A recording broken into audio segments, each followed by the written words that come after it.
de cette taxe?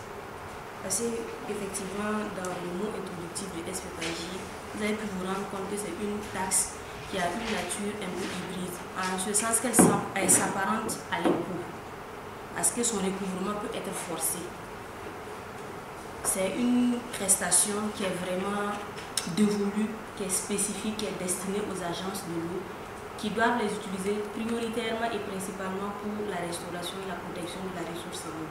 Et pour ce faire, évidemment, la loi donne des moyens pour pouvoir contraindre éventuellement ceux qui ne veulent pas à le faire.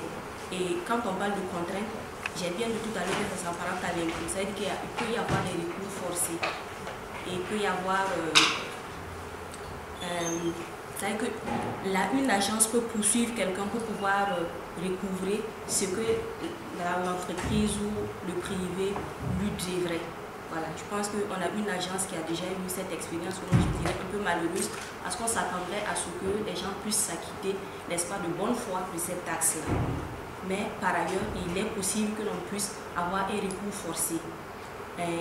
Et il y a aussi des sanctions qui sont prévues, n'est-ce pas, dans la loi par rapport aux déclarations et par rapport au paiement. Voilà. Et généralement, c'est des sanctions pécuniaires, comme en matière d'impôt, lorsque vous faites par exemple une fausse déclaration, ou bien que vous ne déclarez pas du tout votre prélèvement, ou que vous ne vous acquittez pas de la taxe qui correspond à ce prélèvement-là.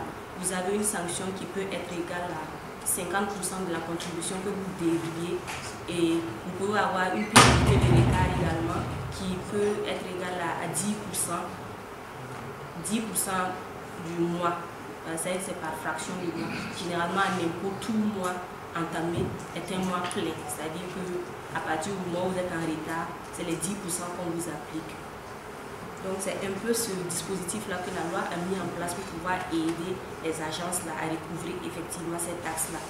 Donc, en ce qui concerne la finalité aussi, il faut retenir qu'aujourd'hui, il y a un texte qui encadre l'utilisation de la contribution financière en matière d'eau.